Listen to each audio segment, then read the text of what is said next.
Hey guys, kinggath here with another patch for Sim Settlements 2. This is patch 1.0.17, which I'm calling Harbinger of Balance.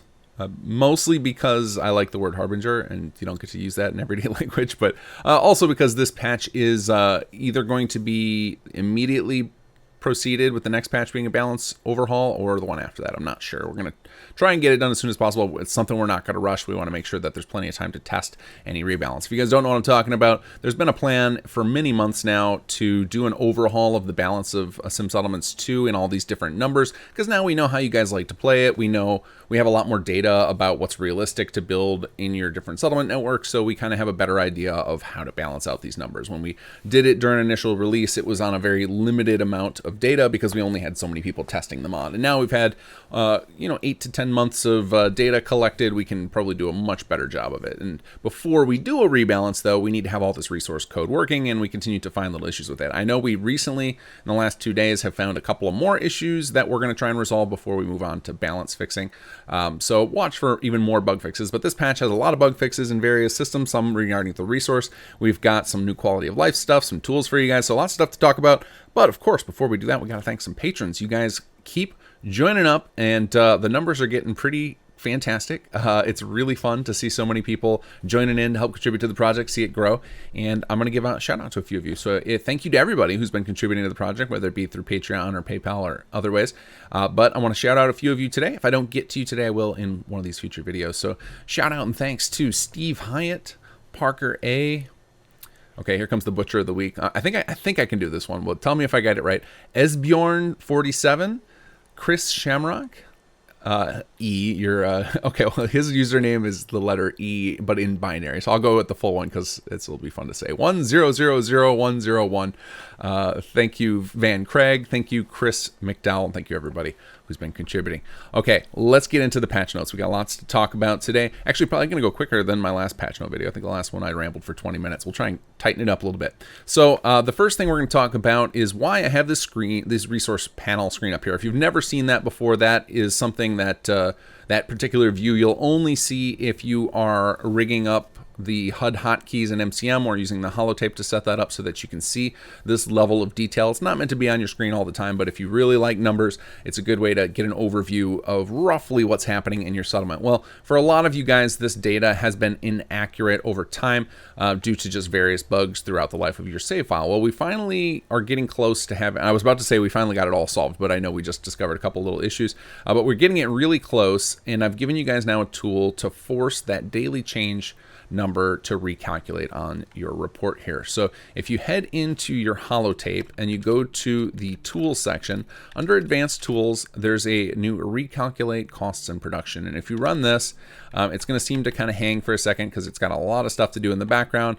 And eventually you'll get in control, you exit out. And then if you wait a few seconds, you're going to see a little message in the corner saying, please wait in the area for a few minutes.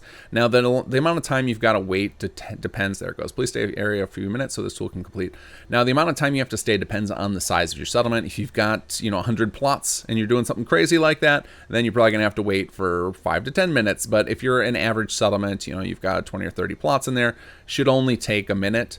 And it's not going to tell you when it's done necessarily, but you should see the numbers on your HUD over here juggle around if there were any problems with it. So I would say the average person can wait about 3 minutes and then you're good. If you're on Xbox or a slower PC, you might want to give it 10-15 minutes and just kind of let this thing run and walk away from your computer while you're standing in your settlement. And you basically want to go run this in any settlement you think that the numbers are incorrect. Now, in the last 2 patches, we've set that to run automatically as a background tool, but I thought giving access to the holotape will give those of you guys who are really trying to get all of your numbers worked out and balanced, will give you an option to just make sure, or if you made major changes to your settlement, or for example, if you turned off some system or turned on some system, such as the operating costs or maintenance costs, you'd be able to go in and force a recalculation and be satisfied that it actually happened. So that's what that tool is for. It's not necessary, but I thought it would be helpful for those of you guys who are big into the numbers game. Okay, the next thing I want to talk about is something, and actually let me see if I can hide, if I've got a hotkey set up to hide this information. No, I don't have a hotkey in the save. Okay, let me set that up, and then so you guys who don't know where these hotkeys are, you can see them. But if you're using MCM, you set it up here. Otherwise, you have to use a little tool that you can make at the city planner's desk. Yeah, I do have the hotkeys. Why is that not working? Maybe I don't have focus with my keyboard. Let's see here. or they're just not working today. This is an older save that I loaded back up because I knew I had this set up and I may have screwed up my hotkeys. Okay, well, we'll deal with that. Just try and ignore that on the screen here. So the next big change I wanted to talk about was the fact that I've got a change to the way building plans are selected that you guys should know about. And you can actually turn this option on and off. It is off by default, and the setting, if you go into your holotape, is going to be under options, gameplay, and usability. And right under here, we've got a new setting called Settlers Choose from All Classes. So the building classes, as you know, are how the different building plans are grouped together to determine what they're going to offer. So for example, on commercial plots, your classes are the different shop types, you know, the weapons store, bar, etc. And then for some of the other plot types, the class matters a lot in the functionality, such as the municipal, where you got things like caravan services, power plant, water plant, etc. Some of those subclasses were very advanced, and for your settlers to choose them didn't make a lot of sense. So we've got a list of them up, but they're basically the ones that require specific special stats. So that would be the advanced and high-tech versions of some of the building plan types. And then for the municipal, we've also done this to the power transfer station. And then for the industrial, we did it as the conversion. And basically what we've set up is that by default, your settlers will never select those building plans that fall in those classes on their own. You can still select them by going up to your ASAM sensor, going to choose building plan, and selecting them. They also can still be chosen by the designer's choice if you're using city plans, but they will not be just randomly selected for those particular classes. And the reason for that is if your goal is to automate your settlement management and you don't want to have to micromanage which settler's working which, then some of those plot or those building plan types in those classes are not particularly useful to you. So we wanted to set those so that they would not automatically get chosen by settlers, but you can still make use of them. Now, if you don't like that and you want the full pool of building plans to be in the random selection pool, that is what that setting will do. So if you go, again, we'll go back in here, options, gameplay, usability, and if you go into Settlers Choose from All Classes and change this to on, so you can see at the top there it's off, you've changed this to on, they will once again choose from every single building plan just like they did prior to this patch. So I think this will generally be a quality of life improvement. I'm sure you guys have seen, I think in one of my patch videos or maybe one of my streams, you watched me do this where I built an agricultural plot and my settlers would not assign to it, and it turned out it was because that building had chosen an advanced agricultural and I didn't have any settlers with high enough endurance to be able to use that. And so that to me was not a good user experience. You want, by default, I want all of the automation to just work without players having to interject, and so that was the reason for that particular change. Now, some of the other ones we changed, the power transfer, for example. Power transfer is only useful in very specific scenarios. You have to have another power transfer station in another settlement, and then one of those settlements has to have surplus power, so that's something that's not just going to happen accidentally. And then with the conversion type, the conversion industrial, excuse me, was designed for people who are playing the full complexity, and it's not very useful for people who are playing with the lower two complexity. So if you're playing with category or scrap, for example, if you don't see all these crazy icons on your screen on the right, if you just see, you know, 4 of them or 1 of them, then you likely are not going to benefit from any of those conversion building plans. So it's better to leave those as player select only. So you would have to manually select them if you want them.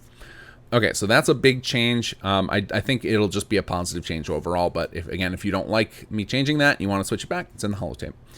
Okay, the next thing to talk about is something I was going to go show you, but there's no reason to. For those of you guys who like to use the RON for your recruitment to find all of those unique settlers, turned out there was a bug preventing him from finding a lot of them. So you might find suddenly that he had none available for you before this patch, and he suddenly has some more people for you today. This will be mostly noticed in saves that don't have a ton of those unique settlers. If you've already got a bunch of them, it's likely that he has already found all of the people that were available, or all of them that were available in your particular save, because a lot of those unique settlers are tied to different conditions. A lot of the conditions have to do with how you've done in your settlements, how many settlements you control. Some of them are tied to your quest progress in either in our quest lines or in the base game's quest lines, so there can be a lot more unleashed depending on what you've done throughout your game, and so that's not going to change. But in the early game, right after he gets that recruitment service available, there were a lot of settlers that were not being unlocked for you. So if you're in a fairly early save, maybe you've just gotten access to the RON's recruitment services, you might find suddenly that he had none available yesterday,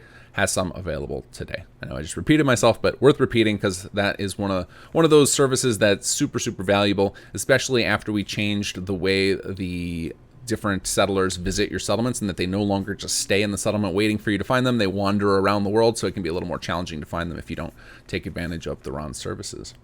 All right, I think that's all that's worth covering in the patch notes in this video. You guys can go read those notes on the wiki. I will have that linked below. Lots of little quality of life and system improvements, and we got more coming. Like I said, I think within probably by the next patch we will have all of the resource bugs worked out, and then we'll be moving on to a rebalance. And my guess is the rebalance will end up being patch 1.1.0 or something, and I don't know if it's going to happen in 2 weeks or 4 weeks, but when it happens, you can expect to have a much different experience in a brand new game. And some of you will have to go back and rebalance some of your industrial production in your existing saves, but we're definitely looking at a lot of feedback from a lot of people. We talked to the city planners about who are spending a lot of time trying to get different networks of settlements working together, or individual settlements able to self-satisfy without having to have a million plots. And so we're looking at all that, and we're trying to make sure that it's interesting and fun and not frustrating, but still, for those of you playing on the full complexity, still a nice challenge, because we don't want to take that away as well. So it's going to be a tall order, but we're up for the challenge. We're going to take a crack at it. So keep an eye out for more information on that balance patch. We will definitely be posting a public beta of that, because we're going to want to get a lot of feedback on our attempts at rebalancing. We'll probably do 2 or 3 passes at it and listen to your guys' concerns about anything we change that doesn't make any sense. So we're definitely going to make this a community-driven process, and we will iterate. We're not going to just slap it on you and walk away. So expect that to be a huge focus before Chapter 2, is to get this balance feeling right. We want to make sure the costs of construction, the costs of operating costs, the amount you're getting produced from your plots all feel satisfying. Okay, so the last thing I had on my list to talk about today, before we get to the hashtag, is casting call. So if you're interested in voice acting, or you have voice acted for Sim Settlements or other Fallout 4 mods, and you'd like to help contribute to this project, we've got a few more roles I just posted. I know I mentioned this in the last video that we had a casting call up, and we've got another one. So we've got some roles available that are posted on our forums. I'll have a link below, and you can audition there. It tells you all that you need to do to audition and who to send the audition to, and we'd love to get you into the mod for Chapter 2. All right, guys, now it's time we give away some merch. So if you're interested in getting some Sim Settlements merch, every patch video, I give away some to somebody. And to get access to that, if you're interested in it, I need you to leave a comment below, including this hashtag I'm about to give you. But make sure you include something more. I'm going to ignore any posts that are just the hashtag. So tell me something you like about Sim Settlements. Tell me a funny story of something that happened to you in the game because of it. Tell me a bug report. Tell me something you want to see changed, a suggestion, whatever. Just something interesting to read alongside your comment, because reading through all those would get real boring if it was just hashtags over and over again. So your hashtag for today is Harbinger. Like I said, love that word. It's a cool word I don't ever get to use, but now I got to say it like 6 times today. So hashtag Harbinger in your comment, and I will pull somebody in the next 24 hours to get some Sim Settlements merch. All right, guys, take care and enjoy the mods.